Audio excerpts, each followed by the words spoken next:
திரன் ஷார்ட்கட்ஸ்லேருந்து தேவேந்திரன். நம்ம இன்னைக்கு ஜனவரி மாதத்தோட கரண்ட் அஃபேர்ஸ் தான் இந்த வீடியோவில் நம்ம பார்க்க போகிறோம்.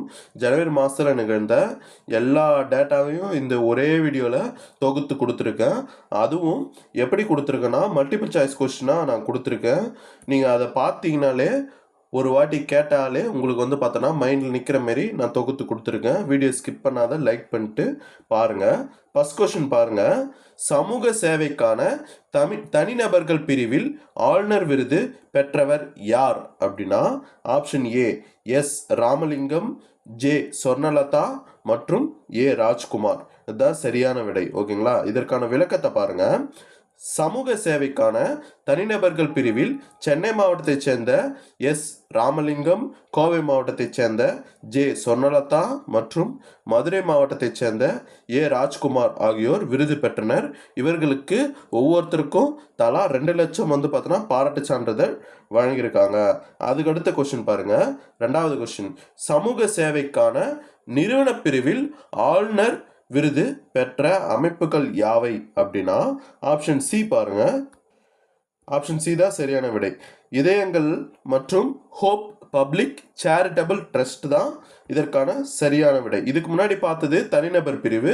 இந்த கொஸ்டின் வந்து பார்த்தோன்னா நிறுவன பிரிவில், சமூக சேவைக்கான நிறுவன பிரிவில் ஆளுநர் விருது பெற்றவர்கள். ஓகே, இதற்கான விளக்கத்தை பாருங்க. சமூக சேவைக்கான நிறுவன பிரிவில் கோவை மாவட்டத்தைச் சேர்ந்த இதயங்கள் மற்றும் சென்னை மாவட்டத்தைச் சேர்ந்த ஹோப் பப்ளிக் சேரிட்டபிள் ட்ரஸ்ட் ஆகிய 2 அமைப்புகளுக்கு ஆளுநர் விருதுகள் வழங்கப்பட்டன. ஒவ்வொரு அமைப்புக்கும் 5 லட்சம் பாராட்டு சான்றிதழ் வழங்கப்பட்டது. அதுக்கடுத்தது 3வது கொஸ்டின். சுற்றுச்சூழல் பாதுகாப்புக்கான நிறுவன பிரிவில் ஆளுநர் விருது பெற்ற அமைப்பு யாது அப்படின்னா ஆப்ஷன் சி தான் ஆன்சர். ஓகேங்களா? சிட்லப்பாக்கம் ரைசிங் தொண்டு அறக்கட்டளை என்பது தான் சரியான விடை. இதற்கான விளக்கத்தை பாருங்க. சென்னையை சேர்ந்த சிட்லப்பாக்கம் ரைசிங் தொண்டு அறக்கட்டளை சுற்றுச்சூழல் பாதுகாப்பு பிரிவில் 5 லட்சம் மற்றும் பாராட்டு சான்றிதழ் வழங்கப்பெற்றது. 4வது கொஸ்டின் பாருங்க. 2024 ஆண்டிற்கான ஐசிசி சிறந்த டெஸ்ட் கிரிக்கெட் வீரராக தேர்ந்தெடுக்கப்பட்டவர் யார் அப்படின்னா ஆப்ஷன் டி ஜாஸ்பிரித் பும்ரா தான். ஓகேங்களா? இதுக்கான விளக்கம். 2024 ஆண்டிற்கான சிறந்த டெஸ்ட் கிரிக்கெட் வீரராக இந்தியாவுடைய வேகப்பந்து வீச்சாளரான பும்ரா தேர்வு செய்யப்பட்டார். அதுக்கு அடுத்தது ஐசிசி சிறந்த T20 கிரிக்கெட் வீரராக முதலிடம் பிடித்தவர் யார் அப்படின்னா ஹர்ஷதீப் சிங் தான். ஓகேங்களா? அதுக்கு அடுத்தது ஐசிசி சிறந்த ஒரு நாள் கிரிக்கெட் வீராங்கனையாக தேர்ந்தெடுக்கப்பட்டவர் யார் அப்படின்னா ஸ்மிருதி மந்தனா. அதுக்கடுத்த கொஸ்டின். 2024 ஆண்டுக்கான T20 சர்வதேச அணிக்கு கேப்டனாக தேர்ந்தெடுக்கப்பட்டவர் யார் அப்படின்னா ரோஹித் சர்மா தான் தேர்ந்தெடுக்கப்பட்டிருக்காரு. T20 கிரிக்கெட்டில் சிறந்த பங்களிப்பு செய்ததன் அடிப்படையில் தேர்ந்தெடுக்கப்பட்ட சர்வதேச அணியின் கேப்டனாக இந்தியாவுடைய கேப்டனான ரோஹித் சர்மாவை தேர்வு செய்யப்பட்டிருக்காரு. அதுக்கடுத்த கொஸ்டின். 8வது கொஸ்டின் பாருங்க. தமிழ் வளர்ச்சித்துறை மற்றும் நியூ செஞ்சுரி புத்தக நிறுவனத்தின் இணைப்பில் அண்ணல் அம்பேத்கரின் எத்தனை நூல்கள் தமிழில் மொழிபெயர்க்கப்பட்டு வெளியிடப்பட்டன அப்படின்னா 10 நூல்கள் வந்து பார்த்தோன்னா இந்த வருஷம் வந்து பார்த்தோன்னா வெளியிட்டிருக்காங்க. அது என்னென்ன நூல்கள்னா இந்தியாவில் ஜாதிகள், சூத்திரர்கள் யார் பகுதி 1, சூத்திரர்கள் யார் பகுதி 2, தீண்டப்படாதோர் யார், அவர்கள் ஏன் தீண்டப்படாதோர் ஆயினர் அப்படின்றது ஒரு புத்தகம். தீண்டப்படாதோர் அல்லது இந்தியா சேரிகளின் குழந்தைகள், தீண்டப்படாதோர் தீண்டாமை சமூகம், மதம் பற்றிய கட்டுரைகள், தீண்டப்படாதோர் தீண்டாமை அரசியல் கட்டுரைகள், இந்து மதத்தின் தத்துவம், பண்டைய இந்தியா புரட்சி, எதிர் புரட்சி பகுதி 1, பண்டைய இந்தியா புரட்சி எதிர்ப்புரட்சி பகுதி 2. இதை பாஸ் பண்ணிட்டு நீங்கள் ஒரு வாட்டி படிங்க. ஓகேங்களா? இது வந்து பார்த்தோன்னா அம்பேத்கர் இயற்றிய நூல். இந்த நூலை வந்து பார்த்தோன்னா மொத்தம் 300 பக்கங்கள் இருக்குது. ஓகேங்களா? இதை வந்து பார்த்தோன்னா தமிழில் மொழிபெயர்த்து வெளியிட்டிருக்காங்க. ஓகேங்களா? தமிழில் மொழிபெயர்த்து வெளியிட்டிருக்காங்க. அது யாருன்னு அம்பேத்கரின் நூல்களை தமிழில் மொழிபெயர்த்தவர்கள் ஒருவர் யார் அப்படின்னா புலவர் செந்தலை நா கௌதமன். ஓகேங்களா?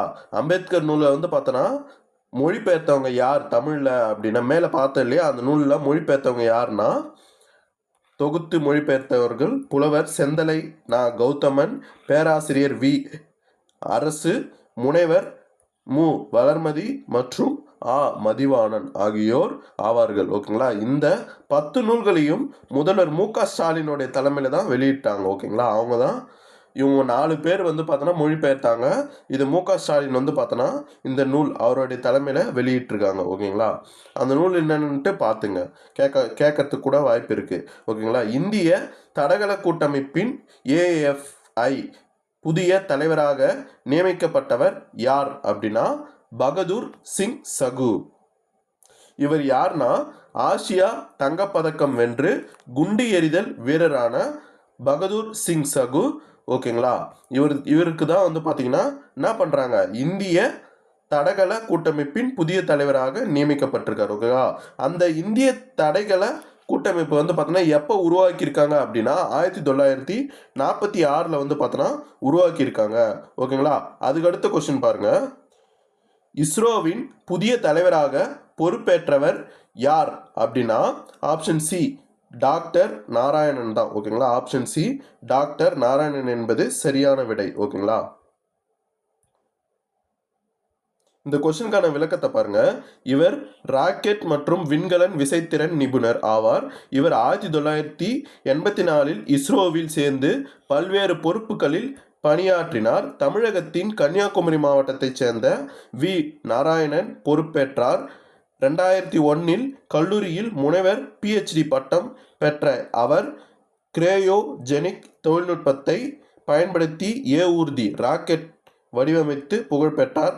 சந்திராயன் 2 செயற்கைக்கோள் நிலவில் மென்மையாக தரை இறங்குவதற்கான ஊந்து விசை தொகுதிகளை வடிவமைப்பிலும் அவர் பங்காற்றியுள்ளார். இவரை பற்றி தெரிஞ்சுங்க, ஏன்னா ரொம்ப முக்கியமான கொஸ்டின் கேட்கறதுக்கு வாய்ப்பு இருக்கு. ஓகேங்களா. 12வது கொஸ்டின் பாருங்க. எல்லை காவல் படையின் கூடுதல் தலைமை இயக்குனராக நியமிக்கப்பட்ட தமிழகத்தைச் சேர்ந்த IPS அதிகாரி யார் அப்படின்னா மகேஷ் குமார் அகர்வாலை தான் தேர்ந்தெடுத்திருக்காங்க. மத்திய உள்துறையின் ஒப்புதலின் பேரில் தமிழகத்தைச் சேர்ந்த மூத்த IPS அதிகாரி மகேஷ் குமார் அகர்வால் எல்லை காவல் படையின் கூடுதல் தலைமை இயக்குனராக நியமிக்கப்பட்டுள்ளார். 13வது கொஸ்டின் பாருங்க. மத்திய ரிசர்வ் காவல் படை CRPF தலைமை இயக்குனராக நியமிக்கப்பட்டவர் யார் அப்படின்னா ஆப்ஷன் சி ஞானேந்திர பிரதாப் சிங். ஓகேங்களா. இதற்கான விளக்கத்தை பாருங்க. மத்திய பணியாளர் அமைச்சகத்தால் அசாம் காவல்துறை தலைவர் ஞானேந்திர பிரதாப் சிங் CRPF தலைமை இயக்குனராக நியமிக்கப்பட்டார். ஓகேங்களா. 14வது கொஸ்டின் பாருங்க. இஸ்ரேலுக்கான புதிய இந்திய தூதராக நியமிக்கப்பட்டவர் யார் அப்படின்னா ஆப்ஷன் ஏ ஜிதேந்தர் பால் சிங். ஓகேங்களா. விளக்கம் பாருங்க. இவர் வந்து பார்த்தோன்னா 2002ஆம் ஆண்டு இந்திய வெளிநாட்டு சேவையில் தனது பணியை தொடங்கியவர். ஓகேங்களா. அதுக்கடுத்தது 15வது கொஸ்டின். சமீபத்தில் பிரிக்ஸ் அமைப்பில் முழு உறுப்பினராக சேர்க்கப்பட்டுள்ள நாடு எது அப்படின்னா இந்தோனேஷியா தான் சரியான விடை. ஓகேங்களா. இதற்கான விளக்கத்தை பாருங்க. தென்கிழக்கு ஆசியாவின் மிகப்பெரிய மக்கள் தொகையும் பொருளாதாரத்தையும் கொண்ட இந்தோனேஷியா பிரிக்ஸ் அமைப்பில் முழு உறுப்பினராக சேர்க்கப்பட்டுள்ளது. பிரிட்டிஷ் பொருளாதார நிபுணரின் G.O. நில் 2001 பிரிக்ஸ் என்ற சொற்றொடரை உருவாக்கினர். ஓகேங்களா. இந்த கொஸ்டின் வந்து பார்த்தோன்னா கேட்பாங்க. ஓகேங்களா. பிரிக்ஸ் அமைப்பு வந்து பார்த்தோன்னா முதலில் பிரேசில், ரஷ்யா, இந்தியா மற்றும் சீனா ஆகிய 4 நாடுகளால் 2009ஆம் ஆண்டில் உருவாக்கப்பட்டது. தென்னாப்பிரிக்கா 2010 வந்து பார்த்தோன்னா இணைஞ்சிச்சு. பிரிக்ஸ் அமைப்பின் முக்கிய நோக்கம் என்னன்னா உலகளாவிய ஆளுமை நிறுவனங்களை சீர்திருத்தத்துக்கும் தெற்கு நாடுகளின் ஒத்துழைப்பை ஆழப்படுத்துவதும். ஓகேங்களா. அதுதான் வந்து பார்த்தோன்னா இந்த பிரிக்ஸோடைய நோக்கம். இப்போ அது இணைஞ்ச நாடு எதுனா இந்தோனேஷியா. ஓகேங்களா. இந்தியா மற்றும் அமெரிக்கா இணைந்து இந்திய கடற்படைக்காக உருவாக்க உள்ள உயர் தொழில்நுட்ப கருவி எது அப்படின்னா சோனோபாய்கள். ஓகேங்களா. விளக்கம் பார்த்தீங்கன்னா, இந்தியா மற்றும் அமெரிக்கா இந்திய கடற்படைக்கான நீர்மூழ்கி கலங்களை கண்காணிக்கும் உயர் தொழில்நுட்ப சோனாபாய்களின் கூட்டு உற்பத்திக்கான ஒத்துழைப்பை அறிவித்துள்ளன. இது பார்த்தோன்னா மேக் இன் இந்தியா திட்டத்தின் கீழ் பார்த்தோன்னா தயாரிக்கப்படுகிறது. 17வது கொஸ்டின், சில்வர் நோட்டீஸ் என்ற கருவி எதற்காக இன்டர்போல் அமைப்பால் அறிமுகப்படுத்தப்பட்டுள்ளது? வெளிநாடுகளில் முறைகேடாக பதுக்கப்பட்ட சொத்துக்கள் குறித்து தகவல்களை சேகரிப்பதற்காக இந்த அமைப்பு பார்த்தோன்னா உருவாக்கப்பட்டது. ஓகேங்களா. இதற்கான விளக்கத்தை பார்த்தோன்னா பாருங்க. வெளிநாடுகளில் முறைகேடாக பதுக்கப்பட்ட சொத்துக்கள் குறித்த தகவல்களை சேகரிப்பதற்காக இன்டர்போல் சில்வர் நோட்டீஸ் என்ற கருவியை அறிமுகப்படுத்தியுள்ளது. இது பரஸ்பர சட்ட உதவி ஒப்பந்தங்களை விட மிகவும் பயனுள்ளதாக கருதப்படுகிறது. 18வது கொஸ்டின், மும்பையில் பிரதமர் மோடி நாட்டுக்காக அர்ப்பணித்த புதிய முன்கள போர்க்கப்பல்கள் எவை அப்படின்னு கேட்டிருக்காங்க. இது பார்த்தோன்னா INS Surat, INS Nilgiri, INS வாஷிர். ஓகேங்களா. இந்த 3 போர்க்கப்பலை தான் கொடுத்துருக்காரு எங்க மும்பையில். இதற்கான விளக்கத்தை பாருங்க. பிரதமர் மோடி மும்பையில் INS சூரத்ன்றது பெரிய ரக தாக்குதல் போர்க்கப்பல். ஓகேங்களா. INS நீலகிரி அப்படின்றது சிறிய ரக போர்க்கப்பல்கள் மற்றும் INS வாஷிர்ன்றது அதிநவீன நீர்மூழ்கி கப்பல் ஆகிய 3 புதிய முன்கள போர்க்கப்பல்களை ஒரே நேரத்தில் நாட்டுக்கு அர்ப்பணித்தார். ஓகேங்களா. அதுக்கடுத்தது, சமுத்திராயன் திட்டம் எதற்காக தொடங்கப்பட்டது அப்படின்னா கடலுக்கு 600 மீட்டர் ஆழம் வரை சென்று ஆய்வு செய்வதற்காக இந்த சமுத்திராயன் திட்டத்தை பார்த்தோன்னா அறிமுகப்படுத்தியிருக்காங்க. அதுக்கடுத்தது 20வது கொஸ்டின், இந்திய விமானப்படையின் தாம்பரம் விமானப்படி தளத்தின் புதிய தளபதியாக பொறுப்பேற்றவர் பார்த்தோன்னா யாருன்னா தபன் சர்மா என்பவர் தான் பார்த்தோன்னா இந்திய விமானப்படையின் தாம்பரம் விமானப்படை தளத்தின் புதிய தளபதியாக பொறுப்பேற்றிருக்கார். ஓகேங்களா. இதற்கான விளக்கத்தை பாருங்க. இந்திய விமானப்படையின் தாம்பரம் விமானப்படை தளத்தின் புதிய தலைவராக ஏர் கமாண்டோர் தபன் சர்மா பொறுப்பேற்றுள்ளார். அவர் 1997ஆம் ஆண்டு இந்தியா விமானப்படையின் போர் விமானியாக சேர்ந்து 2500 மணி நேரத்துக்கும் மேலாக பல்வேறு வகையான விமானங்களை இயக்கி அனுபவம் பெற்றுள்ளார். மேலும் அவர் 25 ஆண்டுகளாக பல்வேறு முக்கிய பதவிகளில் பணியாற்றியுள்ளார். ஓகேங்களா. அதுக்கடுத்தது 21வது கொஸ்டின், குடியரசு தின விழா அலங்கார ஊர்திகளில் முதலிடத்தை பிடித்த துறை பார்த்தோன்னா எது அப்படின்னு கேட்டிருக்காங்க. இந்த அலங்கார ஊர்தி பற்றியெல்லாம் டீட்டெயில்ஸாக கொடுத்துருக்கேன். லாஸ்ட்டில் ஸ்கிப் பண்ணாத வீடியோ பாருங்கள். ஓகேங்களா. குடியரசு தின விழாவில் அலங்கார ஊர்திகளில் முதலிடத்தை பிடித்த துறை பார்த்தோன்னா எது அப்படின்னா இளைஞர் நலன் மற்றும் விளையாட்டு மேம்பாட்டு துறை. ஓகேங்களா. அதுக்கடுத்தது 22வது கொஸ்டின் பாருங்க. ஆவடி OCF இராணுவ சீருடைகள் தென் அமெரிக்காவில் எந்த நாட்டிற்காக ஏற்றுமதி செய்யப்பட்டன அப்படின்னா சுரினம் அப்படின்ற நாட்டுக்காக தான் ஏற்றுமதி செய்யப்பட்டது. அதுக்கடுத்தது 23வது கொஸ்டின், இந்த கொஸ்டின்லாம் எங்கே இருக்குதுன்னா நீதி ஆரோக்கிய குறியீடு 2025லேருந்து சில கொஸ்டின் கேட்டிருக்கேன். அது பாருங்கள். நிதி ஆயோக்கின் நிதி ஆரோக்கிய குறியீட்டில் முதலிடத்தை பிடித்த மாநிலம் பார்த்தோன்னா எது அப்படின்னா ஒடிசா மாநிலம். இதற்கான விளக்கம் பாருங்கள். நிதி ஆயோக்கின் நிதி ஆரோக்கிய குறியீட்டில் ஒடிசா முதலிடத்தை பிடித்துள்ளது. சத்தீஸ்கர் பார்த்தோன்னா 2வது இடத்தை பிடித்துள்ளது. ஓகேங்களா. இது தற்போதைய டேட்டா 2025 டேட்டா. 24வது கொஸ்டின் பாருங்கள்.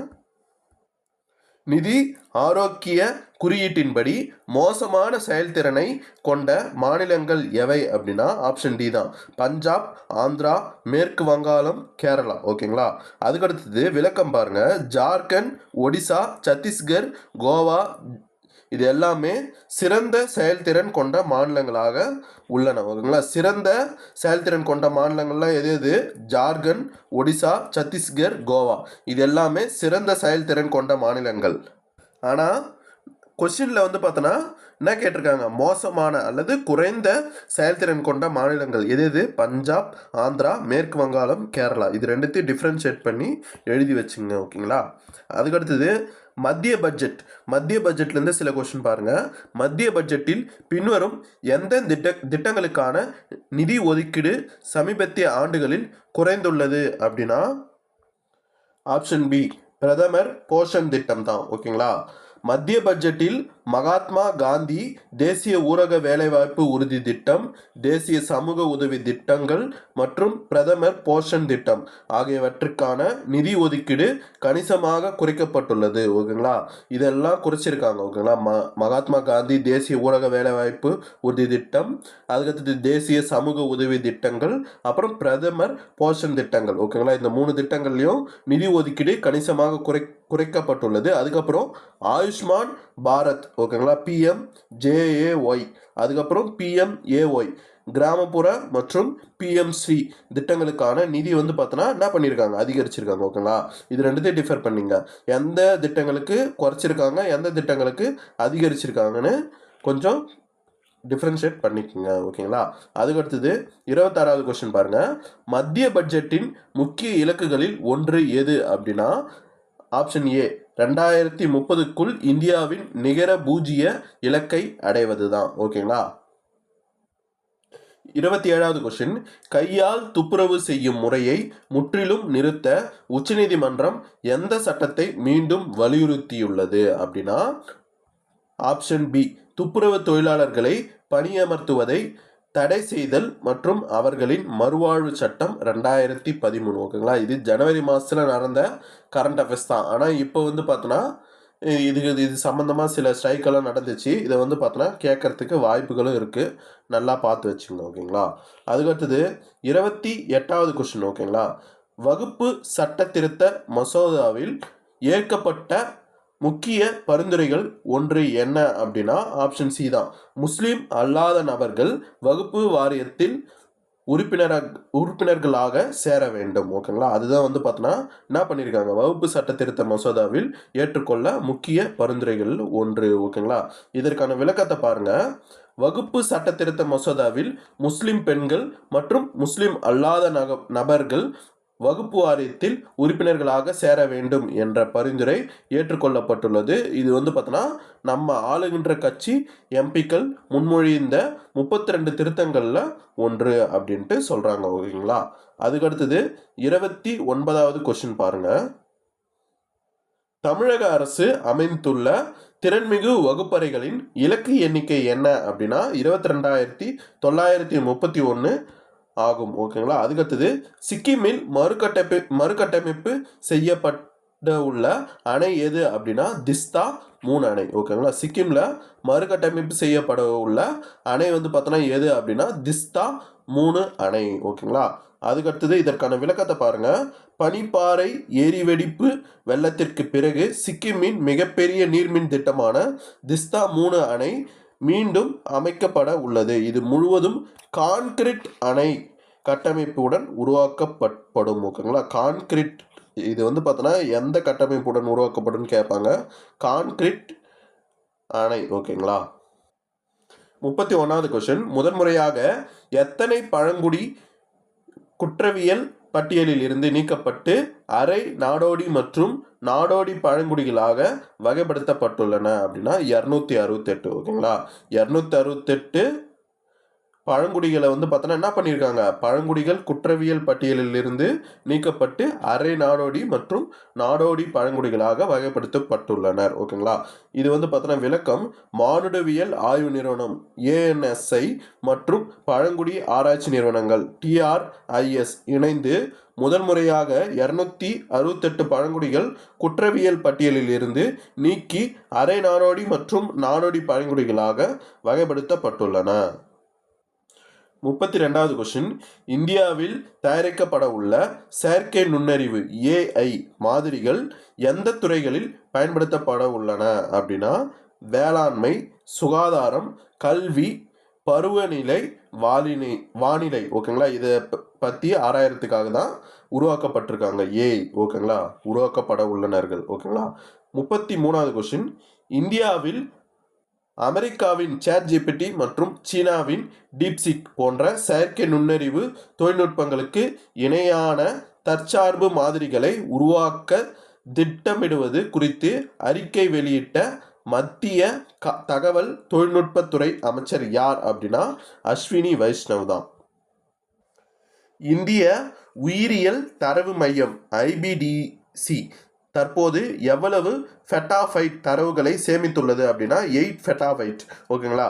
இந்திய உயிரியல் தரவு மையம் எப்போது திறக்கப்பட்டுள்ளதுன்னா 2022ஆம் ஆண்டு திறக்கப்பட்டுள்ளது. 36th கொஸ்டின் பாருங்க. ஒரு ஜீனோம் என்பது என்ன அப்படின்னா ஒரு உயிரினத்தின் முழுமையான DNA தொகுப்பு தான் வந்து பார்த்தோன்னா ஜீனோம் அப்படின்ட்டு சொல்றாங்க. ஓகேங்களா.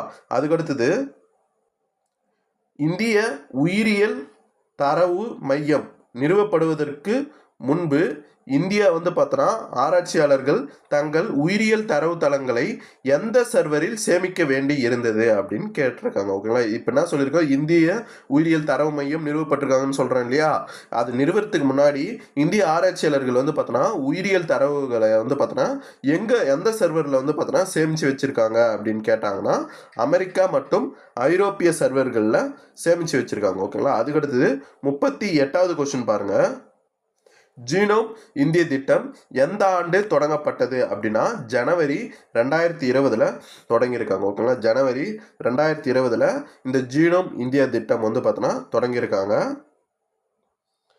சென்னை பெருநகர காவல்துறை மற்றும் அரசு சாரா தன்னார்வ தொண்டு அமைப்பினர் இணைந்து காவல் கரங்கள் என்ற அமைப்பை எந்த ஆண்டு தொடங்கினர் அப்படின்னா ஏப்ரல் 21, 2021ஆம் ஆண்டு தொடங்கியிருக்காங்க. ஓகேங்களா.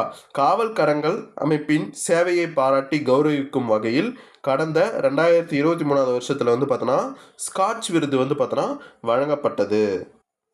மோத்வேத் திருவிழாவை கொண்டாடும் பழங்குடியினர் யார் அப்படின்னா தோடா பழங்குடியினர். ஓகேங்களா. மோத்வேத் திருவிழா ஆண்டுதோறும் டிசம்பர் மாதத்துடைய கடைசியில் ஞாயிற்றுக்கிழமை நடக்குது. அப்படி இல்லைன்னா ஜனவரி மாதத்து முதல் ஞாயிற்றுக்கிழமை நடைபெறுது. ஓகேங்களா. 41வது கொஸ்டின் பாருங்க. போதை மருந்து இல்லா தமிழ்நாடு செயலியை தொடங்கியவர் யார் அப்படின்னா தலைமைச் செயலாளரான என் முருகானந்தர் தான் தொடங்கியிருக்காரு. ஓகேங்களா. போதை இல்லா தமிழ்நாடு அப்படின்ற ஒரு ஆப்பை லான்ச் பண்ணியிருக்காங்க. இது வந்து பார்த்தோன்னா தலைமைச் செயலாளர் என் முருகானந்தன் தான் லான்ச் பண்ணியிருக்காரு. ஓகேங்களா.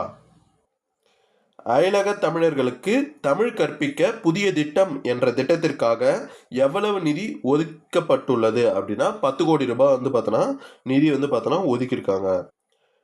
43வது கொஸ்டின் பாருங்க. மகா கும்பமேளா எத்தனை ஆண்டுகளுக்கு ஒரு முறை நடைபெறும் அப்படின்னா 12 வருஷத்துக்கு ஒரு முறை வந்து பார்த்தோன்னா இந்த மகா கும்பமேளா வந்து பார்த்தோன்னா நடக்குமா.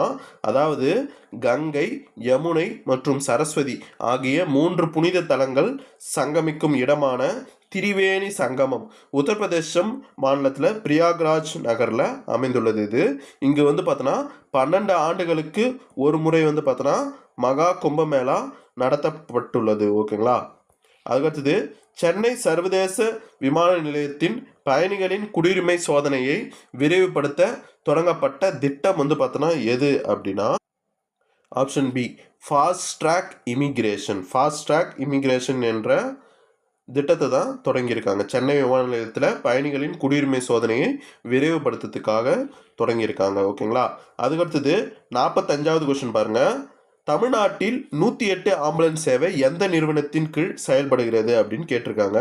இது வந்து பார்த்தோன்னா EMRI கிரீன் ஹெல்த் சர்வீஸ் என்ற நிறுவனத்தின் கீழ் தான் வந்து பார்த்தோன்னா இந்த 108 ஆம்புலன்ஸ் சேவை வந்து பார்த்தோன்னா நடக்குது அப்படின்ட்டு சொல்கிறாங்க. ஓகேங்களா. 2025ஆம் ஆண்டுக்கான திருவள்ளுவர் விருது யாருக்கு வழங்கப்பட்டது அப்படின்னா புலவர் படிக்கராமு ஓகேங்களா என்பவருக்கு தான் வந்து பார்த்தோன்னா என்ன பண்ணியிருக்காங்க திருவள்ளுவர் விருது வந்து பார்த்தோன்னா கொடுத்துருக்காங்க. 2025 ஆண்டுக்கான திருவள்ளுவர் விருது படிக்கரமு என்பவருக்கு கொடுத்துருக்காங்க. அதுக்கடுத்த கொஸ்டின் வந்து பார்த்தோன்னா 2024ஆம் ஆண்டுக்கான அண்ணா விருது யாருக்கு வழங்கப்பட்டது அப்படின்னா எல் கணேசன் என்பவருக்கு வழங்கப்பட்டது. அதுக்கடுத்தது 2024ஆம் ஆண்டுக்கான காமராஜர் விருது பெற்றவர் யார் அப்படின்னா KV தங்கபால் என்பவர். அதுக்கடுத்தது 2024 ஆண்டிற்கான பாரதியார் விருதும் பாரதிதாசன் விருதும் முறையே யார் யாருக்கு வழங்கப்பட்டது அப்படின்னா, பாரதியார் விருது வந்து பார்த்தோன்னா கவிஞர் கபிலனுக்கு வழங்கப்பட்டது. பாரதிதாசன் விருது வந்து பார்த்தோன்னா கவிஞர் பொன் செல்வ கணபதிக்கு வழங்கப்பட்டது. ஓகேங்களா. அதுக்கடுத்தது 50வது கொஸ்டின் பாருங்க. 2024 ஆண்டுக்கான திருவிக்கா விருது பெற்றவர் யார் அப்படின்னா, மருத்துவர் GR ரவீந்திரநாத். ஓகேங்களா. 2024 ஆண்டிற்கான கி.ஆ. விஸ்வநாதம் விருது பெற்றவர் யார் அப்படின்னா, எழுத்தாளர் வேமு பொதியவெப்பனுக்கு வழங்கப்பட்டது. ஓகேங்களா. 52வது கொஸ்டின் பாருங்க. 2024 ஆண்டிற்கான பெரியார் விருது பெற்றவர் யார் அப்படின்னா, விடுதலை ராஜேந்திரனுக்கு தான் வழங்கப்பட்டது. அதுக்கடுத்தது 2024 ஆண்டிற்கான அம்பேத்கர் விருது யாருக்கு கொடுத்துருக்காங்க அப்படின்னா, ரவிக்குமாருக்கு கொடுத்துருக்காங்க. அம்பேத்கர் விருது ரவிக்குமாருக்கு கொடுத்துருக்காங்க. ஓகேங்களா. நீங்கள் இந்த டேட்டாஸ் எல்லாம் வந்து பார்த்தோன்னா ஞாபகம் வச்சுக்கிறதுக்கு ரொம்ப கஷ்டமாக இருக்கும் உங்களுக்கு. ஓகேங்களா. இப்போ வந்து பார்த்தோன்னா ரொம்ப ஷார்ட் டைம் இருக்குது குரூப் 2க்கு. அதனால் வந்து பார்த்தோன்னா அப்படியே கவனிச்சிங்க. நான் குரூப் 2 ஆஃப்டர் குரூப் 2 முடிச்சுட்டு நீங்கள் மெயின்ஸ் படிக்கும் போதோ இல்லை அதுக்கப்புறம் கண்டினியூ வந்து என்ன பிளான் பண்ணுறேன்னா, இந்த கரண்ட் அஃபேர்ஸுக்கு எல்லாத்துக்குமே ஒவ்வொரு மந்த்லி கரண்ட் அஃபேர்ஸுக்கும் ஷார்ட்கட்ஸோடு நான் கொடுக்க போகிறேன். ஓகேங்களா. இப்போ மட்டும் அப்படியே ஒரு வாட்டி அப்படியே கேளுங்க. ஓகேங்களா. மனசில் பதிதான் மட்டும் பாருங்கள். ஓகேங்களா. 54வது கொஸ்டின் பாருங்கள். தமிழக அரசால் புதிதாக தோற்றுவிக்கப்பட்ட கலைஞர் விருது ஓகேங்களா 2004 ஆண்டு யாருக்கு வழங்கப்பட்டது அப்படின்னா, புலவர் முத்துவா வாசிக்கு வழங்கப்பட்டது. ஓகேங்களா. கலைஞர் விருதுன்னு ஒன்று புதுசாக கொடுத்துட்ருக்காங்க. அதை வந்து பார்த்தோன்னா 2004க்கு யாருக்கு கொடுத்துருக்காங்கன்னா, முத்துவா வாசிக்கு வழங்கப்பட்டிருக்காங்க. அதுக்கடுத்தது பின்வரும் நகரங்களில் எது ஸ்டார்ட் அப் மையமாக வளர்ந்து வருகிறது அப்படின்னா, செங்கல்பட்டு தான். ஓகேங்களா. செங்கல்பட்டுன்ற நகரம் ஸ்டார்ட் அப் மையமாக வளர்ந்து வருகிறது. விளக்கத்தை பாருங்க. செங்கல்பட்டு, அம்பாலா, ஹிசார், பிலாஸ்பூர் மற்றும் குவாலியர் போன்ற நகரங்கள் ஸ்டார்ட் அப் மையங்களாக உருவெடுத்து வருகின்றன. ஓகேங்களா. அதில் செங்கல்பட்டுன்றது கொடுக்கப்பட்டுள்ளது ஆப்ஷனில் இருக்குது. ஓகேங்களா. இந்த எல்லாமே ஸ்டார்ட் அப் மையமாக உருவெடுத்து வருகின்றன. ஓகேங்களா. நோட் பண்ணிங்க. மக்களுடன் முதல்வர் திட்டம் எந்த ஆண்டு தொடங்கப்பட்டது? மக்களுடன் முதல்வர் திட்டம் எந்த ஆண்டு தொடங்கப்பட்டதுன்னா 2023 ஆண்டு தொடங்கப்பட்டுள்ளது. ஓகேங்களா. மக்களுடன் முதல்வர் திட்டத்தின் கீழ் ஒரே ஆண்டில் மட்டும் 12.80 லட்சம் மனுக்கள் தீர்வு காணப்பட்டுள்ளது. ஓகேங்களா. அதுக்கடுத்தது 57வது கொஸ்டின் பாருங்க.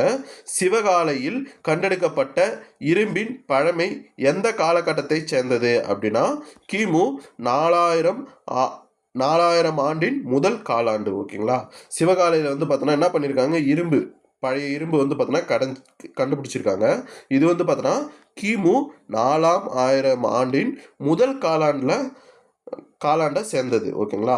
இதுக்கு விளக்கத்தை பாருங்க. சிவகாலை தாழியில் எடுக்கப்பட்ட நெல் மாதிரி வந்து பார்த்தோன்னா கிமு 1155. ஓகேங்களா. ரெண்டுத்தையும் டிஃப்ரென்ஸ் தெரிஞ்சுங்க. இரும்போடைய ஆண்டு இது.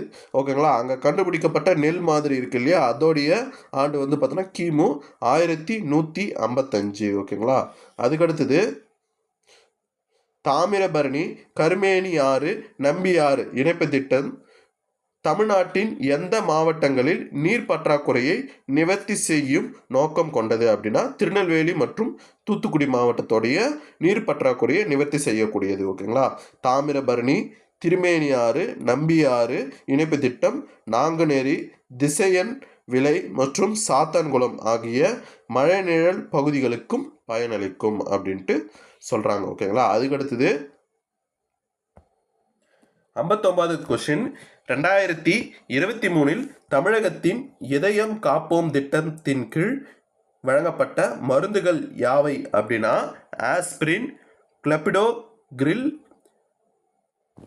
ஆட்ரோவெஸ்டாட்டின். ஓகேங்களா. இந்த 3 மருந்துகளை தான் வழங்கப்பட்டிருக்காங்க. ஓகேங்களா. இதுக்கான விளக்கத்தை பாருங்கள். தமிழகத்தின் இதயம் காப்போம் திட்டம் வந்து பார்த்தோன்னா, இதய நோய் காரணமாக ஏற்படும் இறப்புகளை தடுக்க உதவும் வகையில் ஆரம்ப சுகாதார நிலையங்களில் இதய நோய் சார்ந்த மருந்துகளை வழங்க தொடங்கியது. ஓகேங்களா. அதுக்கடுத்தது 60வது கொஸ்டின்.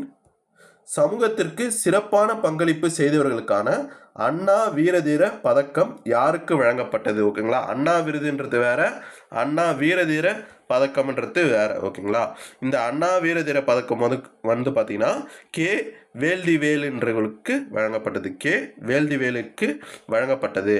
அதுக்கடுத்தது மத நல்லிணக்கத்தை ஊக்குவிப்பவர்களுக்கு வழங்கப்படும் விருது எது அப்படின்னா கோட்டை அமீர் பதக்கம். கோட்டை அமீர் பதக்கம் இந்த ஆண்டு இந்த கோட்டை அமீர் பதக்கம் வந்து பார்த்தோன்னா இந்த ஆண்டு யாருக்கு வழங்கப்பட்டதுன்னா ராமநாதபுரம் மாவட்டத்தைச் சேர்ந்த வேலிப்பட்டியை சேர்ந்த ஏ அமீர் அம்ஷா என்பவருக்கு தான் வந்து பார்த்தோன்னா இந்த கோட்டை அமீர் பதக்கம் என்ற விருது வந்து பார்த்தோன்னா வழங்கப்பட்டது. அதுக்கடுத்தது வேளாண்மை துறை விருது யாருடைய பெயரில் வழங்கப்படுகிறது அப்படின்னா சி நாராயணசாமி நாயுடு என்ப பேரில் தான் இந்த வேளாண்மை துறை விருது வந்து பார்த்தோன்னா வழங்கப்படுகிறது.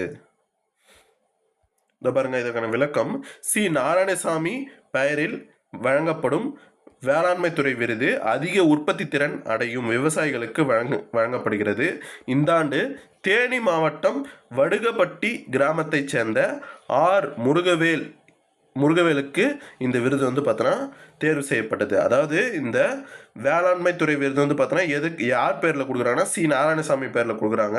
எதற்காக கொடுக்குறாங்கன்னா அதிக உற்பத்தி திறன் அடையும் விவசாயிகளுக்கு வழங்கப்படுகிறது. ஓகேங்களா, இந்த வருஷம் யாருக்கு வழங்கப்பட்டதுன்னா தேனி மாவட்டத்தில் வடுகப்பட்டி கிராமத்தை சேர்ந்த ஆர் முருகவேல் என்பவருக்கு வழங்கப்பட்டது. ஓகேங்களா, அதுக்கடுத்தது 60வது கொஸ்டின் வந்து பார்த்தோன்னா பாருங்க, கள்ளச்சாராயத்தை திறம்பட கட்டுப்படுத்திய காவல் அதிகாரிகளுக்கு வழங்கப்படும் பதக்கத்தின் பெயர் என்ன அப்படின்னா காந்திய காவலர் பதக்கம். ஓகேங்களா, கள்ளச்சாராயத்தை அடக்குறாங்க இல்லையா, அவங்களுக்கு வந்து பார்த்தோன்னா ஒரு விருது கொடுக்குறாங்களா, அந்த விருதோடைய பேர் என்னன்னா காந்திய காவலர் பதக்கமா. ஓகேங்களா, அதுக்கடுத்தது 64வது கொஸ்டின், சிறந்த காவல் நிலையங்களுக்கான விருதுகளில் முதல் பரிசை பெற்ற காவல் நிலையம் எது அப்படின்னா மதுரை நகர காவல் நிலையம் தான் வந்து பார்த்தோன்னா சிறந்த காவல் நிலையங்களுக்கான விருதை வந்து பார்த்தோன்னா பெற்றிருக்குது. ஓகேங்களா, இதற்கான விளக்கத்தை பாருங்க.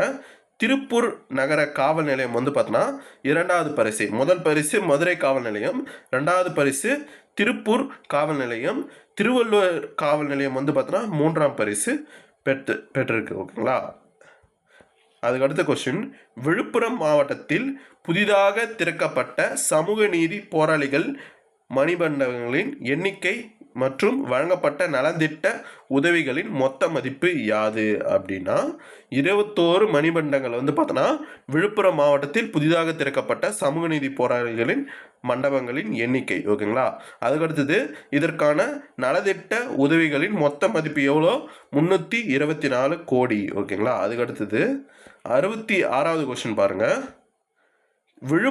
விழுப்புரம் வழுதரெட்டியில் திறக்கப்பட்ட முன்னாள் அமைச்சர் கே கோவிந்தசாமியின் நினைவு அரங்கம் அவரது எந்த பங்களிப்புக்காக முக்கியமாக அறியப்படுகிறது அப்படின்னா தமிழ்நாடு என்பது பெயர் சூட்ட வேண்டும் என்று சட்டப்பேரவையில் முழங்கியது.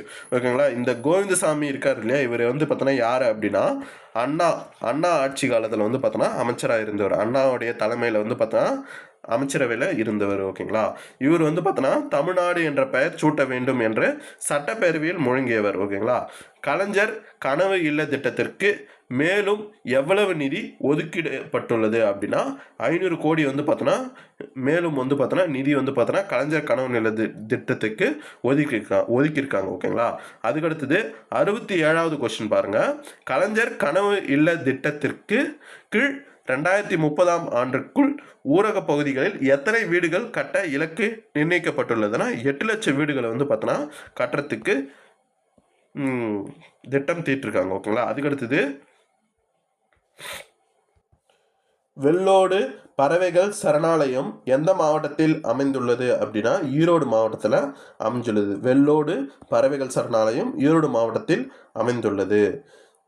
சென்னை மாநகராட்சி தலைமையகமான ரிப்பன் மாளிகை வளாகத்தில் புதிய மாமன்ற கூடம் எவ்வளவு மதிப்பில் கட்டப்பட உள்ளதுன்னா 75 கோடி மதிப்பில் கட்டப்பட உள்ளது. ஓகேங்களா. இந்த புதிய மாமன்ற கூடம் 74.70 கோடியில் 94,760 சதுர அடியில் 3 அடுக்கு கட்டடமாக அமைக்கப்பட உள்ளது. இதில் ஆலோசனை கூடம், மன்றக்கூடம், மேயர் மற்றும் துணை மேயர் அலுவலகம், பொதுமக்கள் காத்திருப்பு இடம் ஆகியவை உள்ளது அப்படின்ட்டு சொல்றாங்க. ஓகேங்களா. சென்னை மாநகராட்சி எத்தனை பள்ளிகளுக்கு காலை உணவு வழங்குகிறது அப்படின்னா 356 பள்ளிகளுக்கு வழங்குகிறது. ஓகேங்களா. சென்னை மாநகராட்சி 356 பள்ளிகளில் 49,147 குழந்தைகளுக்கு காலை உணவு வழங்குவதற்கு குறிப்பிடப்பட்டுள்ளது. 35 என்பது சமைத்தல் கட்டடங்களின் எண்ணிக்கை. ஓகேங்களா. அதாவது இது வந்து பார்த்தோன்னா ஜனவரி மாதத்தோடைய டேட்டா. ஓகேங்களா. தற்போதைய டேட்டா கிடையாது. மத்திய பிரதேச முதல்வர் மோகன் யாதவின் நேர்முக செயலாளராக நியமிக்கப்பட்ட தமிழர் யாருன்னா சிபி சக்கரவர்த்தி தான். ஓகேங்களா. சிபி சக்கரவர்த்தி என்ற தமிழர் வந்து பார்த்தோன்னா மத்திய பிரதேச முதல்வரான மோகன் யாதவின் நேர்முக செயலாளராக நியமிக்கப்பட்டார். ஓகேங்களா. இதற்கான விளக்கத்தை பாருங்க. தமிழ்நாட்டின் ஈரோட்டை சேர்ந்த சிபி சக்கரவர்த்தி என்பவர்.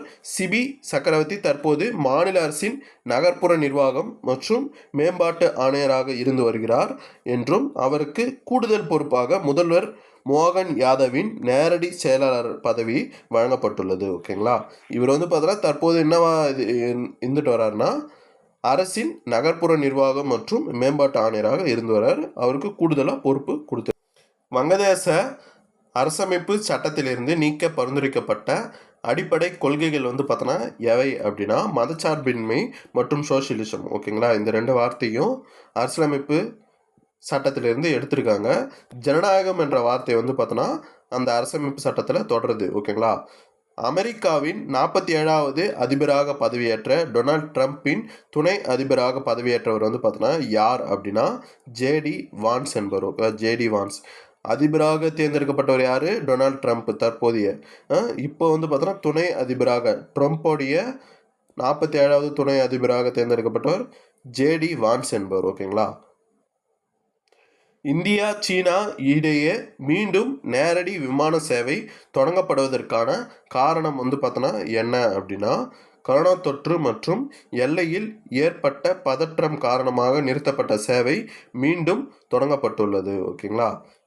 கொரோனா தொற்று மற்றும் எல்லையில் ஏற்பட்ட பதற்றம் காரணமாக 2020க்கு பிறகு நிறுத்தப்பட்டிருந்த நேரடி விமான சேவை தற்போது வந்து பார்த்தோன்னா மீண்டும் வந்து பார்த்தோன்னா தொடங்கியிருக்காங்க அப்படின்ட்டு சொல்கிறாங்க. ஓகேங்களா.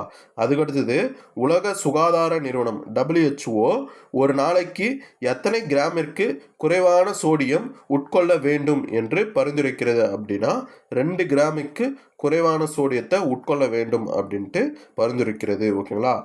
1950களில் இந்தியாவின் அயோடின் கலந்த உப்பு அறிமுகப்படுத்தப்பட்டுள்ளது. ஓகேங்களா. அயோடின் கலந்த உப்பு வந்து பார்த்தோன்னா எப்போ இந்தியாவில் அறிமுகப்படுத்தியிருக்காங்க? 1950களில் அறிமுகப்படுத்தியிருக்காங்க. ஒவ்வொரு ஆண்டும் ஜனவரி 8ஆம் தேதி என்ன நாளாக அனுசரிக்கப்படுகிறதுனா புவியின் சுழற்சி தினமாக அனுசரிக்கப்படுகிறது. பிரெஞ்சு இயற்பியலாளர் லியான் ஃபுகோ 1851 புவி தனது அச்சில் சுழல்கிறது என்பதை நிரூபித்ததை நினைவு கூறும் வகையில் ஒவ்வொரு ஆண்டும் ஜனவரி 8ஆம் தேதி புவியின் சுழற்சி தினமாக அனுசரிக்கப்படுகிறது. இந்த வருஷத்தோட தீம் வந்து பார்த்தோன்னா நம்ம என்ன எடுத்திருக்கோன்னா நமது கிரகத்தின் இயக்கத்தின் கண்டுபிடிப்புகளை கௌரவிப்பது அப்படின்னு தான் இந்த வருஷத்தோடைய தீம் நம்மளுக்கு. ஓகேங்களா. அதுக்கடுத்தது 77வது கொஸ்டின் பாருங்கள். பிரவாசி பாரதிய திவாஸ் எந்த நாளில் கொண்டாடப்படுகிறது அப்படின்னா ஜனவரி 9ஆம் தேதி கொண்டாடப்படுகிறது. மகாத்மா காந்தி தென்னாப்பிரிக்காவில் இருந்து இந்தியாவிற்கு ஜனவரி 9, 1915 அன்று திரும்பியதை நினைவு கூறும் வகையில் பிரவாசிய பாரதிய திவாஸ் கொண்டாடப்படுகிறது. ஓகேங்களா. அதுக்கடுத்தது எட்டாவது கொஸ்டின் பாருங்க, 18வது பிரவாசிய பாரதிய திவாஸ் மாநாடு வந்து பார்த்தோன்னா எங்கே நடைபெற்றது அப்படின்னா புவனேஸ்வரில் நடைபெற்றது. பிரவாசிய பாரதிய திவாஸ் மாநாடு 2 ஆண்டுகளுக்கு ஒரு முறை கொண்டாடப்படுகிறது. 2015 முதல் வெளியுறவு அமைச்சகம் பிரவாசிய பாரதிய திவாஸ் மாநாட்டை நடத்தி வருகிறது. ஓகேங்களா. அதுக்கடுத்தது 79வது கொஸ்டின் பாருங்க, இந்திய வானிலை ஆய்வு மையம் IMD எப்போது நிறுவப்பட்டது அப்படின்னா ஜனவரி 15, 1875 ஆண்டு வந்து பார்த்தோன்னா நிறுவப்பட்டது. இந்த வருஷம் ஜனவரி 15 வந்து பார்த்தீங்கன்னா 150வது வருஷம் வந்து பார்த்தோன்னா கொண்டாடி இருக்காங்க. ஓகேங்களா. இந்தியா வானிலை ஆய்வு மையத்தின் IMD 150வது ஆண்டு நிறைவை குறிக்கும் வகையில் நிதி அமைச்சகம் எந்த நினைவு நாணயத்தை ஒப்புதல் அளித்தது அப்படின்னா ரூபாய் 150. ஓகே, ரூபாய் 150 நாணயத்தை ஒப்புதல் அளித்துள்ளது. இந்திய வானிலை ஆய்வுத்துறையின் 150வது ஆண்டை நினைவு தினத்தை ஒட்டி மிஷன் மௌசம் 2047 ஆவணம் வந்து பார்த்தோன்னா வெளியிட்டிருக்காங்க. ஓகேங்களா. இந்தியாவில் இளைஞர் தினம் எந்த நாளில் கொண்டாடப்படுகிறது அப்படின்னா ஜனவரி 12. எல்லாருக்குமே தெரியும். ஓகேங்களா. இதுக்கான விளக்கம் வந்து பார்த்தோன்னா சுவாமி விவேகானந்தர் 1863 ஆண்டு ஜனவரி 12 கொல்கத்தாவில் நரேந்திர தத்தா என்ற பெயரில் பிறந்தார். அதை நினைவு கூறும் வகையில் தான் வந்து பார்த்தோன்னா ஒவ்வொரு ஆண்டும் ஜனவரி 12 வந்து பார்த்தோன்னா இளைஞர் தினத்தை வந்து பார்த்தோன்னா கொண்டாடிட்டு இருக்கோம். ஓகேங்களா. தேசிய இளைஞர் தினத்தை சுவாமி விவேகானந்தர் பிறந்த நாளாக இந்திய அரசு வந்து பார்த்தோன்னா எந்த ஆண்டு வந்து பார்த்தோன்னா அறிவிச்சது அப்படின்னா 1984 வருஷம் அறிவிச்சது. ஓகேங்களா. 1984 ஆண்டு இந்திய அரசு சுவாமி விவேகானந்தரின் பிறந்த நாளை தேசிய இளைஞர் தினமாக அதிகாரப்பூர்வமாக அறிவித்தது. ஓகேங்களா. அதுக்கடுத்தது 83வது வந்து பார்த்தோன்னா சர்வதேச கல்வி தினம் எப்போது கொண்டாடப்படுகிறது அப்படின்னா ஜனவரி 24. ஓகேங்களா. இந்த ஆண்டு சர்வதேச கல்வி தினத்தின் கருப்பொருள் வந்து பார்த்தோன்னா என்ன அப்படின்னா செயற்கை நுண்ணறிவு மற்றும் கல்வி. ஓகேங்களா. அதுக்கடுத்தது 85வது கொஸ்டின் பாருங்க, தேசிய பெண் குழந்தைகள் தினம் எந்த தேதியில் கொண்டாடப்படுகிறது அப்படின்னா ஜனவரி 24 கொண்டாடப்படுகிறது. 86வது கொஸ்டின், தேசிய பெண் குழந்தைகள் தினம் எந்த அமைச்சகத்தால் தொடங்கப்பட்டது அப்படின்னா மகளிர் மற்றும் குழந்தை மேம்பாட்டு அமைச்சகத்தால் தொடங்கப்பட்டது. ஓகேங்களா. தேசிய பெண் குழந்தைகள் தினம் வந்து பார்த்தோன்னா எந்த ஆண்டு எந்த அமைச்சகத்தால் தொடங்கப்பட்டது அப்படின்னா மகளிர் மற்றும் குழந்தை மேம்பாட்டு அமைச்சகத்தால் தொடங்கப்பட்டது. ஓகேங்களா. இந்தியாவின் 15வது தேசிய வாக்காளர் தினம் வந்து பார்த்தோன்னா எந்த நாளில் அனுசரிக்கப்படுகிறது அப்படின்னா ஜனவரி 25 வந்து பார்த்தோன்னா அனுசரிக்கப்படுகிறது. இந்த தேதி ஏன் சூஸ் பண்ணாங்க அப்படின்னா இந்திய தேர்தல் ஆணையம் நிறுவப்பட்ட நாளை குறிக்கும் வகையில் ஆண்டுதோறும் ஜனவரி 25 வந்து பார்த்தோன்னா தேசிய வாக்காளர் தினமாக கொண்டாடப்படுகிறது. ஓகேங்களா. அதுக்கடுத்தது வந்து பார்த்தீங்கன்னா 2025 ஆண்டு தேசிய வாக்காளர் தினத்தின் கருப்பொருள் வந்து பார்த்தோன்னா என்ன அப்படின்னா வாக்களிப்பதை போல் எதுவும் இல்லை, நான் கண்டிப்பாக வாக்களிப்பேன். அதுதான் வந்து பார்த்தோன்னா இந்த வருஷத்தோட கருப்பொருள். 2025 ஆண்டு இந்தியாவின் 76வது குடியரசு தினத்தின் முதன்மை விருந்தினர் வந்து பார்த்தோன்னா யார் அப்படின்னா இந்தோனேஷிய அதிபரான பிரபாவோ சுபியாந்தோ. ஓகேங்களா.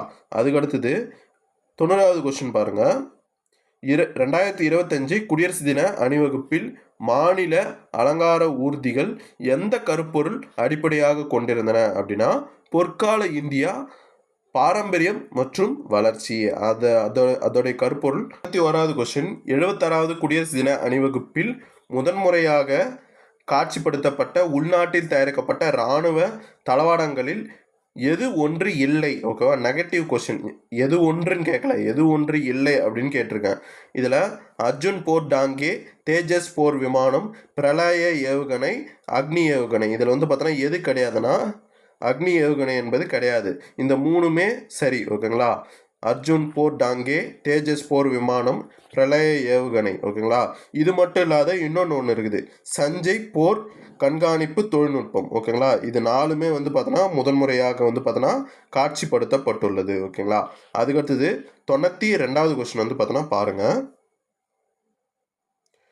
இந்தியாவில் உடல் பருமன் மதிப்பீட்டிற்கு முன்பு முக்கியமாக பயன்படுத்தப்பட்ட அளவுகோல் வந்து பார்த்தோன்னா என்ன அப்படின்னா BMI என்ற அளவுகோலை பயன்படுத்தியிருக்காங்க. முன்னதாக இந்தியாவில் உடல் பருமன் மதிப்பீட்டிற்கு முக்கியமாக உடல் நிறை குறியீட்டு அதுதான் வந்து பார்த்தோன்னா BMI பயன்படுத்தி இருந்தது. புதிய வழிகாட்டுதலின்படி உடல் பருமன் கண்டறிதலுக்கான 2 நிலை வகைப்பாடு முறை அறிமுகப்படுத்தியுள்ளது. அது என்னன்னா நிலை 1 உடல் பருமன் மற்றும் நிலை 2 உடல் பருமன் 2. ஓகேங்களா? அதுக்கடுத்தது 93வது இஸ்ரோவின் விண்வெளி பரிசோதனையில் வெற்றிகரமாக முளைத்த விதைகள் எவை அப்படின்னா காராமணி விதைகள். PSLV C60 திட்டத்தில் அனுப்பப்பட்ட காராமணி விதைகள் விண்ணில் அனுப்பப்பட்ட 4 நாட்களுக்குள் முளைத்தன. டிசம்பர் 30, 2024 அன்று PSLV C60 ராக்கெட் வந்து பார்த்தோன்னா ஏவப்பட்டது. ஓகேங்களா? C60 இந்த ராக்கெட் வந்து பார்த்தோன்னா எப்போ ஏவப்பட்டதுன்னு கேட்க வாய்ப்பு இருக்குது. இது வந்து பார்த்தோன்னா டிசம்பர் 30, 2024 அப்போது ஏவப்பட்டது. ஓகேங்களா? அதுக்கடுத்தது பாருங்கள், விண்வெளியில் தாவர வளர்ச்சியை ஆய்வு செய்வதற்காக இஸ்ரோவின் விக்ரம் சாராபாய் விண்வெளி மையத்தால் வடிவமைக்கப்பட்ட பரிசோதனையின் பெயர் என்ன அப்படின்னா கிராப்ஸ். ஓகேங்களா? இதற்கான விளக்கம் வந்து பார்த்தோன்னா நுண்ணீர்ப்பின் தனித்துவமான சூழலில் தாவர வளர்ச்சியை ஆய்வதற்காக காம்பேக்ட் ரிசர்ச் மாடுலே கிராப்ஸ் பரிசோதனை வடிவமைக்கப்பட்டுள்ளது. ஓகேங்களா? அதுக்கடுத்த கொஸ்டின் பார்க்கலாம். இந்தியா தற்போது எத்தனை மக்கள் குழுக்களில் இருந்து 10,000 மனித மரபணுக்களின் தொகுப்பை வெளியிட்டுள்ளது அப்படின்னா 83. பாருங்க, அதுக்கடுத்தது ஜீனோம் இந்தியா தரவுத்தளம் தற்போது எங்கு வைக்கப்பட்டுள்ளதுன்னா ஹரியானாவின் ஃபரிதாபாத்தில் உள்ள இந்திய உயிரியல் தரவு மையத்தில் வைக்கப்பட்டுள்ளது. ஓகேங்களா? அதுக்கடுத்தது இஸ்ரோவின் தலைமையகம் வந்து பார்த்தோன்னா எங்கு அமைந்துள்ளது அப்படின்னா பெங்களூரில் அமைந்துள்ளது. இஸ்ரோ இந்திய விண்வெளி ஆராய்ச்சி நிறுவனம் ஆகஸ்ட் 15, 1969 அன்று நிறுவப்பட்டது. இதன் தலைமையகம் பெங்களூருவில் அமைந்துள்ளது. ஓகேங்களா? இதெல்லாம் கரண்ட் அஃபேர்ஸ் கொஸ்டின் இல்லையா அப்படின்ட்டு நீங்கள் நினைக்கலாம். அப்படி கிடையாது. இஸ்ரோ ரிலேட்டடாக வரும்போது இதையும் சேர்த்து படிக்கணும். ஓகேங்களா? இந்திய விண்வெளி திட்டத்தின் தந்தை என கருதப்படுபவர் யார் அப்படின்னா விக்ரம் சாராபாய். ஓகேங்களா? இது உங்களுக்கு தெரியும். இஸ்ரோவின் முதல் தலைவராக இருந்தவரும் இவர் தான். ஓகேங்களா? ஸ்பேடெக்ஸ் ஆய்வு திட்டம் எதற்காக செயல்படுத்தப்படுகிறது அப்படின்னா விண்வெளியில் இந்திய ஆய்வு நிலையத்தை அமைக்கும் முன்னோட்ட முயற்சி. ஓகேங்களா?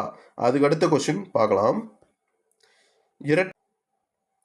இரட்டை விண்கலன்களை வெற்றிகரமாக ஒருங்கிணைத்த பிறகு விண்கலன்களை ஒருங்கிணைப்பு தொழில்நுட்பத்தில் முன்னேற்றம் காணும் எத்தனையாவது நாடாக இந்தியா வந்து பார்த்தோன்னா உருவெடுத்துள்ளதுன்னா 4வது நாடாக. அப்போ ஃபஸ்ட்டு 3 நாடு என்னென்னா அமெரிக்கா, சீனா, ரஷ்யா.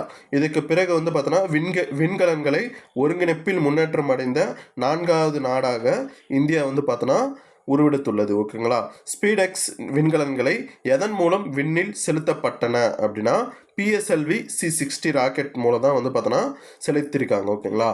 இந்திய விண்வெளி ஆய்வு நிலையத்தின் பெயர் வந்து பார்த்தோன்னா என்ன அப்படின்னா இந்தியாவின் விண்வெளியில் ஆய்வு நிலையத்தின் பெயர் வந்து பார்த்தோன்னா என்ன அப்படின்னா Bharatiya Antariksh station. Okay, Bharatiya Antariksh station. Bharatiya Antariksh station வந்து எனப்படும் ஆய்வு நிலையத்தை 2035ஆம் ஆண்டுக்குள் விண்ணில் நிறுவ இஸ்ரோ வந்து பார்த்தோன்னா திட்டமிட்டுள்ளது அப்படின்ட்டு சொல்கிறாங்க. ஓகே, 103வது கொஸ்டின் பாருங்க. அமெரிக்காவின் ஸ்பேஸ் எக்ஸ் நிறுவனம் நிலவுக்கு ஆய்வு மேற்கொள்ள எந்தெந்த நிறுவனங்களின் விண்கலன்களை அனுப்பியது அப்படின்னா ஃபயர்ஃப்ளை ஏர்ஸ்பேஸ் மற்றும் ஐஸ்பேஸ். ஓகேங்களா? இந்த விண்கலன்களை தான் அனுப்பியது. ஓகேங்களா?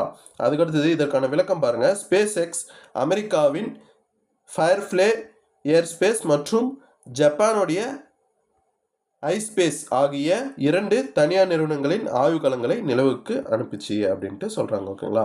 இந்த ஸ்பேஸ் எக்ஸ்ன்றது யாரோடையது அப்படின்ட்டு கமெண்ட் பண்ணுங்க. ஓகேங்களா? சென்னை IITயின் சார்ந்த தயாரிப்புகளுக்கான புதிய உத்திகளை கண்டறிந்தது பணியாற்றுகிறது அப்படின்னா எக்ஸ்டைம். ஓகேங்களா? அடுத்தது சென்னை IITயின் எக்ஸ்டைம் மையம் விண்வெளி சார்ந்த தயாரிப்புகளுக்காக மேம்படுத்தி வரும் தொழில்நுட்பம் வந்து பார்த்தோன்னா எது அப்படின்னா நிறை பயன்படுத்தாத காங்கிரீட் கட்டுமானங்கள். ஓகேங்களா? அதுக்கடுத்தது 106வது கொஸ்டின் பாருங்கள். ககன்யான் திட்டம் எதனுடன் தொடர்புடையது அப்படின்னா விண்வெளியில் மனிதர்களை அனுப்புதல். ஓகேங்களா, விண்வெளியில் மனிதர்களை அனுப்புதல் அப்படின்றது எந்த திட்டத்தோடைய தொடர்புடையதுன்னா ககன்யான் திட்டம். ஓகேங்களா, சென்னை ஐஐடியின் எக்ஸ்டெம் மையத்தின் ஆய்வுகள் நாட்டின் ககன்யான் திட்டம் மனிதர்களை விண்வெளிக்கு அனுப்புதல் மற்றும் எதிர்கால விண்வெளி நிலையங்களுக்கு உதவியாக இருக்கும் அப்படின்ட்டு சொல்கிறாங்க. ஓகேங்களா, அதுக்கடுத்தது இஸ்ரோவின் 100வது ராக்கெட் வந்து பார்த்தோன்னா எது அப்படின்னு கேட்பாங்க. GSLV F-15 NVS-02. ஓகேங்களா, இஸ்ரோவின் 100வது ராக்கெட் வந்து பார்த்தோன்னா எதுன்னு கேட்பாங்க. இது ரொம்ப ரொம்ப முக்கியமான கொஸ்டின். ஓகேங்களா, GSLV F-15 NVS-02. NVS-02 செயற்கைக்கோள் இந்தியாவின் எந்த அமைப்பின் ஒரு பகுதியாக செயல்படுகிறது அப்படின்னா NAVIC. ஓகேங்களா, NVS-02 செயற்கைக்கோள் 10 ஆண்டுகள் ஆயுட்காலம் கொண்டது. ஓகேங்களா, 109வது கொஸ்டின் பாருங்க. எந்த ஆண்டு இஸ்ரோ ஒரே ராக்கெட்டில் 104 செயற்கைக்கோள்களை ஏவி சாதனை படைத்தது அப்படின்னா 2017ஆம் ஆண்டு. ஓகேங்களா, அந்த செயற்கைக்கோள் பற்றின விளக்கத்தை கீழே பார்க்கலாம். 2017 PSLV C-37 கார்ட்டோசாட் 2 தொடர் மூலம் இஸ்ரோ ஒரே ராக்கெட்டில் 104 செயற்கைக்கோள்களை ஏவி சாதனை படைத்தது. ஓகேங்களா, கார்ட்டோசாட். ஓகேங்களா, அந்த கரெக்டான ப்ரொனன்சியேஷன் கார்ட்டோசாட். 110வது கொஸ்டின் பாருங்க. இஸ்ரோ எதிர்கால ஏவுதல்களை துரிதப்படுத்த எங்கு 2வது விண்வெளி துறைமுகம் அமைக்க திட்டமிட்டுள்ளது அப்படின்னா தமிழ்நாட்டில் தான். ஓகேங்களா, இஸ்ரோவின் எதிர்கால ஏவுதல்களை துரிதப்படுத்த எங்கு 2வது விண்வெளி துறைமுகம் வந்து பார்த்தோன்னா அமைக்க திட்டமிட்டுள்ளதுன்னா தமிழ்நாட்டில் திட்டமிட்டிருக்காங்க. ஓகேங்களா, இந்திய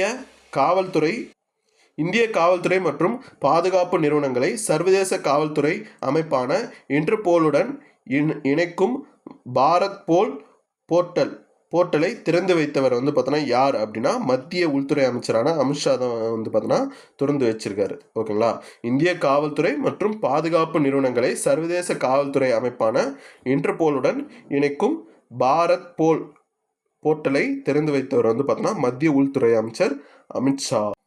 இந்தியாவின் முதல் கேபிள் ஸ்டேட் ரயில் பாலம் எது அப்படின்னா அஞ்சிகாட் பாலம். ஓகேங்களா, இந்தியா ரயில்வேயின் அஞ்சிகாட் பாலம் இந்தியாவின் முதல் கேபிள் ஸ்டேட் ரயில் பாலம் ஆகும். ஓகேங்களா, அதுக்கடுத்தது 113வது கொஸ்டின் பாருங்க. அஞ்சிகாட் பாலம் எந்த மாநிலத்தில் அமைந்துள்ளது அப்படின்னா ஜம்மு காஷ்மீரில் அமைந்துள்ளது. அஞ்சிகாட் பாலம் ஜம்மு காஷ்மீரின் ரியாசி மாவட்டத்தில் அமைந்துள்ளது. ஓகேங்களா, உயர்கல்வியில் ஆசிரியர்களின் நியமனம் மற்றும் பதவி உயர்வுக்கான புதிய விதிமுறைகளை அறிமுகப்படுத்திய அமைப்பு எது அப்படின்னா பல்கலைக்கழக மானியக்குழு தான் அதெல்லாம் அறிமுகப்படுத்தும். ஓகேங்களா, அதுக்கடுத்தது 115வது கொஸ்டின் பாருங்க. பல்கலைக்கழக மானியக்குழுவின் புதிய விதிமுறைகளின் துணைவேந்தர்களை நியமிப்பதற்கான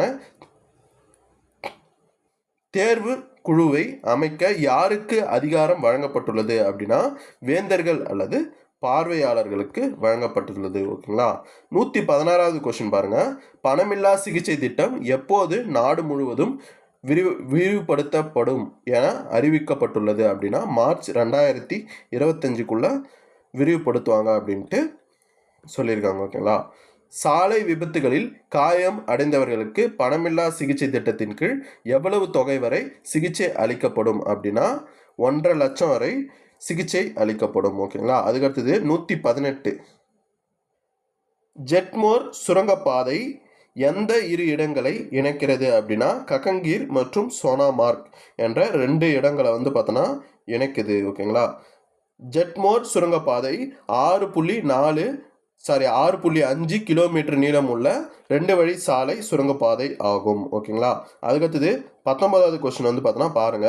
2025ஆம் ஆண்டு இந்தியாவின் 76வது குடியரசு தின விழாவில் சிறப்பு விருந்தினராக கலந்து கொண்டவர் யார் அப்படின்னா இதுக்கு முன்னாடியே பார்த்தோம், இந்தோனேஷியா அதிபர் பிரபாவோ சிஃபயாந்தோ. ஓகேங்களா, இவங்க தான் வந்து பார்த்தோன்னா கலந்துக்கிட்டாங்க. ஓகேங்களா, 120 வந்து பார்த்தோன்னா மஞ்சளின் உலகளாவிய உற்பத்தியில் இந்தியாவின் பங்கு வந்து பார்த்தோன்னா எவ்வளவு அப்படின்னா 70%.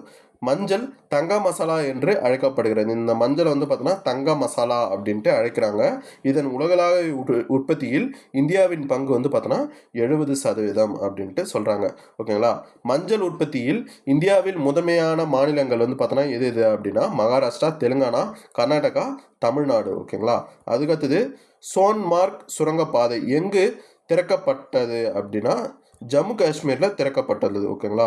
சோன்மார்க் சுரங்கப்பாதையின் முக்கிய நோக்கம் வந்து பார்த்தோன்னா என்ன அப்படின்னா ஸ்ரீநகர் மற்றும் லே இடையே ஆண்டு முழுவதும் சாலை போக்குவரத்தை உறுதி செய்வது. ஓகேங்களா. ஸ்ரீநகர் மற்றும் லே இடையே ஆண்டு முழுவதும் சாலை போக்குவரத்தை உறுதி செய்வது தான் இந்த சோன்மார்க் சுரங்கப்பாதையின் முக்கிய நோக்கம் அப்படின்ட்டு சொல்கிறாங்க. ஓகேங்களா.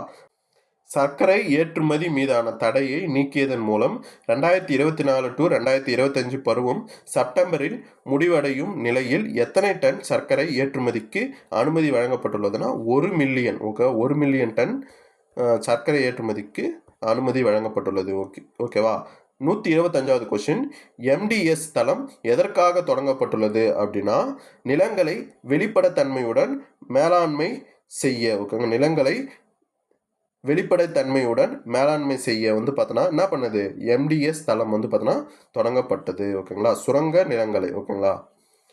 2023 to 2024 நிதியாண்டில் அதிகப்படியான சுரங்க ஏலங்களை மேற்கொண்ட மாநிலங்களுக்கு வழங்கப்பட்ட விருதுகளில் முதலிடம் பெற்ற மாநிலம் எது அப்படின்னா ராஜஸ்தான். ஓகேங்களா. சுதந்திரத்துக்கு பிறகு ஒருங்கிணைந்த குடிமை சட்டத்தை அமல்படுத்திய முதல் மாநிலம் எது அப்படின்னா உத்தரகாண்ட். ஓகேங்களா. சுதந்திரத்துக்கு பிறகு ஒருங்கிணைந்த குடிமை சட்டத்தை UCC அமல்படுத்திய முதல் மாநிலம் எதுனா உத்தரகாண்ட். ஓகேங்களா. உத்தரகாண்டில் ஒருங்கிணைந்த குடிமை சட்டத்தை அமல்படுத்த அமைக்கப்பட்ட நிபுணர் குழுவின் தலைவர் வந்து பார்த்தோன்னா யார் அப்படின்னா ரஞ்சனா பிரகாஷ் தேசாய். ஓகேங்களா. ரஞ்சனா பிரகாஷ் தேசாய் என்பவர் தான் இந்த ஒருங்கிணைந்த குடிமை சட்டத்தை அமல்படுத்த நிபுணர் குழுவோடைய தலைவராக இருந்தவங்க. ஓகேங்களா. விளக்கம் வந்து பார்த்தோன்னா முன்னாள் உச்சநீதிமன்ற நீதிபதி ரஞ்சனா பிரகாஷ் தேசாய் தலைமையில் நிபுணர் குழு அமைக்கப்பட்டுள்ளது. உத்தரகாண்டின் ஒருங்கிணைந்த குடிமை சட்டம் UCC எந்த சமூகத்திற்கு பொருந்தாது அப்படின்னா பழங்குடி சமூகங்களுக்கு இது வந்து பார்த்தோன்னா பொருந்தாது. ஓகேங்களா. உத்தரகாண்டின் ஒருங்கிணைந்த குடிமை சட்டம் வந்து பார்த்தோன்னா எந்த சமூகத்துக்கு பொருந்தாது அப்படின்னா பழங்குடி சமூகங்களுக்கு பொருந்தாது. ஓகேங்களா. அதுக்கடுத்தது 130வது கொஸ்டின் வந்து பார்த்தோன்னா உத்தரகாண்ட் மாநில ஒருங்கிணைந்த குடிமை சட்டத்தின் கீழ் எது வந்து பார்த்தோன்னா தடை செய்யப்பட்டுள்ளதுன்னா பலதார மனம் மற்றும் ஹலாலா. ஓகேங்களா. இது வந்து பார்த்தோன்னா தடை செய்யப்பட்டுள்ளது. அபுதாபியில் நடைபெற்ற ரைசினா மத்திய கிழக்கு மாநாட்டில் பங்கேற்ற இந்திய அமைச்சர் வந்து பார்த்தோன்னா யார்னா ஜெய்சங்கர். ஓகேங்களா. இவர் வந்து பார்த்தோன்னா யார்னா இந்தியாவுடைய வெளியுறவுத்துறை அமைச்சர். ஓகேங்களா. ஜெய்சங்கர் என்பவர் இந்த மாநாட்டில் அபுதாபியில் நடைபெற்ற ரைசினா மத்திய கிழக்கு மாநாட்டில் கலந்துக்கிட்டாரு. ஓகேங்களா. அதுக்கடுத்தது 132வது கொஸ்டின் வந்து பார்த்தோன்னா பாருங்க, 38வது தேசிய விளையாட்டு போட்டிகள் எந்த மாநிலத்தில் தொடங்கப்பட்டன அப்படின்னா உத்தரகாண்ட் மாநிலத்தில் தொடங்கப்பட்டது. 38வது தேசிய விளையாட்டு போட்டிகள் உத்தரகாண்ட் மாநிலம் டேராடூனில் உள்ள ராஜீவ் காந்தி சர்வதேச கிரிக்கெட் மைதானத்தில் தொடங்கப்பட்டது. ஓகேங்களா. அதுக்கடுத்தது தேசிய முக்கிய கனிமங்கள் திட்டத்திற்கு ஒதுக்கப்பட்ட மொத்த நிதி எவ்வளவு அப்படின்னா 16,300 கோடி வந்து பார்த்தோன்னா தேசிய முக்கிய கனிம திட்டத்துக்கு ஒதுக்கப்பட்டது. அதுக்கடுத்தது தேசிய மாதிரி கணக்கெடுப்பு அலுவலகத்தின் ஆய்வின்படி எந்த மாநிலங்களில் வீட்டில் தினசரி அதிக பால் நுகரப்படுகிறது அப்படின்னா ராஜஸ்தான், பஞ்சாப், ஹரியானா. ஓகேங்களா. ராஜஸ்தான், பஞ்சாப், ஹரியானா போன்ற மாநிலங்கள் சத்தீஸ்கர், ஒடிசா மற்றும் மேற்கு வங்காளம் போன்ற மாநிலங்கள் விட தினசரி அதிக பால் நுகரப்படுகின்றன. ஓகேங்களா. இந்த 3 மாநிலங்களை விட இந்த மாநிலங்கள் ராஜஸ்தான், பஞ்சாப், ஹரியானா மாநிலங்கள் அதிக பால் வந்து பார்த்தோன்னா நுகரப்படுகிறது. ஓகேங்களா. 2025ஆம் ஆண்டின் குடியரசு தின அணிவகுப்பில் மாநிலங்கள் மற்றும் யூனியன் பிரதேசங்களின் அலங்கார ஊர்திகளுக்கான முதல் பரிசை வென்றது எது அப்படின்னா உத்தரப்பிரதேசம். இந்த ஆன்சர் வந்து பார்த்தோன்னா ஜூரி படி எடுத்திருப்பாங்க. பொதுமக்கள் படி எடுத்த வாக்கெடுப்பின்படி யாருன்ட்டு பின்னாடி கொடுத்துருப்பேன், அது பாருங்கள். இது ஜூரி படி எந்த மாநிலங்கள் மற்றும் யூனியன் பிரதேசங்களின் அலங்கார ஊர்திகள் முதல் பரிசை வெற்றுச்சுன்னா உத்தரப்பிரதேசம். ஓகேங்களா. 2025ஆம் ஆண்டு குடியரசு தின அணிவகுப்பில் உத்தரப்பிரதேசத்தின் அலங்கார ஊர்தி வந்து பார்த்தோன்னா மகா கும்பமேளா காட்சியுடன் முதல் பரிசை பெற்றது. ஓகேங்களா. அதுக்கடுத்தது 136வது கொஸ்டின். குடியரசு தின அணிவகுப்பில் முப்படைகளில் ஜூரி தேர்வின்படி சிறந்த அணிவகுப்பு குழுவுக்கு தேர்ந்தெடுக்கப்பட்ட படைப்பிரிவு எதுனா ஜம்மு காஷ்மீர் ரைஃபிள்ஸ். ஓகேங்களா. அதுக்கு அடுத்த கொஸ்டின் வந்து பார்த்தோன்னா பாருங்கள், இது வந்து ஜூரி படி எடுக்கிறது. ஓகேங்களா. மத்திய அமைச்சகங்களின் பிரிவில் குடியரசு தின அலங்கார ஊர்திக்கான முதல் பரிசை வென்றது எது அப்படின்னா பழங்குடியினர் விவகார அமைச்சகம். பழங்குடியினர் விவகார அமைச்சகம் தான் வந்து பார்த்தோன்னா முதல் பரிசை வென்றது. ஓகேங்களா. மத்திய அமைச்சகம் பிரிவில். ஓகேங்களா. இது வந்து பார்த்தோன்னா ஜூரி படி தேர்வு செய்யப்பட்டது. ஓகேங்களா. அதுக்கடுத்தது மத்திய அமைச்சகம் பிரிவில் சிறந்த அலங்கார ஊர்தி விருது வழங்கப்பட்டது எது அப்படின்னா மகளிர் மற்றும் குழந்தை நல மேம்பாட்டு அமைச்சகத்துக்கு வழங்கப்பட்டது. மத்திய அமைச்சகங்கள் பிரிவில் பொதுமக்களின் வாக்குகள். இது வந்து இதுக்கு முன்னாடி பார்த்தது ஜூரி படி. இது வந்து பார்த்தோன்னா பொதுமக்களுடைய வாக்குகளின்படி. பொதுமக்களின் வாக்குகளின் அடிப்படையில் சிறந்த அலங்கார ஊர்தி விருது வந்து பார்த்தோன்னா எதுக்கு வழங்கப்பட்டது அப்படின்னா பெண்கள் மற்றும் குழந்தைகள் நல மேம்பாட்டு அமைச்சகத்திற்கு வழங்கப்பட்டது. ஓகேங்களா. ரெண்டுத்தையும் டிஃப்ரெண்ட் பண்ணி பார்த்துக்கணும். ஜூரி மெம்பர் கொடுத்துருப்பாங்க, அதுக்கப்புறம் பொதுமக்கள் வாக்கெடுப்புன்னு ஒன்று கொடுத்துருப்பாங்க. ஓகேங்களா. பொதுமக்களின் வாக்குகளின் அடிப்படையில் சிறந்த அலங்கார ஊர்திக்கான முதலிடத்தை பெற்ற மாநிலம் வந்து பார்த்தோன்னா எது அப்படின்னா குஜராத். மக்களின் வாக்குகளில் பொன்னான இந்தியா பாரம்பரியம் மற்றும் மேம்பாடு என்ற கருப்பொருள்களை கொண்ட குஜராத்தின் அலங்கார ஊர்தி முதலிடத்தை பெற்றுள்ளது. ஓகேங்களா. முப்படைகளின் சிறந்த அணிவகுப்பு குழுவாக தேர்ந்தெடுக்கப்பட்டது எது அப்படின்னா இராணுவத்தின் சிக்னல்ஸ் படைப்பிரிவு. இது ஓகேவா. இது வந்து பார்த்தோன்னா பொதுமக்களுடைய வாக்கெடுப்பின்படி தேர்ந்தெடுக்கப்பட்டது. கொடுக்கப்பட்ட தகவலின்படி சிறந்த அணிவகுப்பு குழுவின் முப்படைகளில் சிக்னல்ஸ் படைப்பிரிவு தேர்ந்தெடுக்கப்பட்டுள்ளது. ஓகேங்களா. இது வந்து பார்த்தோன்னா பொதுமக்களுடைய வாக்கெடுப்பின்படி தேர்ந்தெடுப்பாங்க. இதுக்கு முன்னாடி வந்து பார்த்தோன்னா ஜூரி மெம்பர் தேர்ந்தெடுத்திருப்பாங்க. இதையும் மேலையும் கீழே எழுதி வச்சுக்கோங்க. ஓகேங்களா. குடியரசு தின அணிவகுப்பில் துணை இராணுவ படைகளின் சிறந்த அணிவகுப்பு குழுவாக தேர்ந்தெடுக்கப்பட்டது எது அப்படின்னா சென்ட்ரல் ரிசர்வ் போலீஸ் ஃபோர்ஸ். ஓகேங்களா. சிஆர்பிஎஃப் தான் வந்து பார்த்தோன்னா தேர்ந்தெடுத்திருக்காங்க. ஓகேங்களா. குடியரசு தின அணிவகுப்பில் துணை இராணுவ படைகளின் சிறந்த அணிவகுப்பு குழுவாக தேர்ந்தெடுக்கப்பட்டது சென்ட்ரல் ரிசர்வ் போலீஸ் ஃபோர்ஸ். ஓகேங்களா. இதோட வந்து பார்த்தோன்னா இந்த கரண்ட் அஃபேர்ஸ் வந்து பார்த்தோன்னா முடியுது. இதுக்கப்புறம் வந்து பார்த்தோன்னா உங்களுக்கு திட்டங்கள் சார்ந்தது எல்லாத்தையும் வந்து பார்த்தோன்னா ஒரே தொகுப்பாக கொடுக்குறேன். இந்தமாரி தொகுப்பு வேணும் அப்படின்னா எனக்கு லைக் பண்ணிட்டு சப்ஸ்கிரைப் பண்ணிட்டு எனக்கு கமெண்ட் பண்ணுங்கள் கண்டினியூவாக வேணுன்றது. ஓகேங்களா. கொஞ்சம் ஸ்பீடாக போகிற மாரி தான் இருக்கும். ஓகேங்களா. உங்களுக்கு நான் ஷார்ட்கட்ஸ் எல்லாம் சொல்லி பண்ணுற மாரி நான் நினச்சேன். ஏன் பண்ண முடியலன்னா இப்போ குறுகிய டைம் தான் இருக்குது குரூப் 2க்கு. நீங்கள் இந்த குரூப் 2 முடியட்டும். நான் அதுக்கப்புறம் வந்து பார்த்தோன்னா மந்த்லி என்ன பண்ணுறேன்னா ஷார்ட்கட்ஸ் வச்சு ஒவ்வொரு கரண்ட் அஃபேர்ஸும் நான் எடுத்து கொடுக்குறேன். ஓகேங்களா. நன்றி.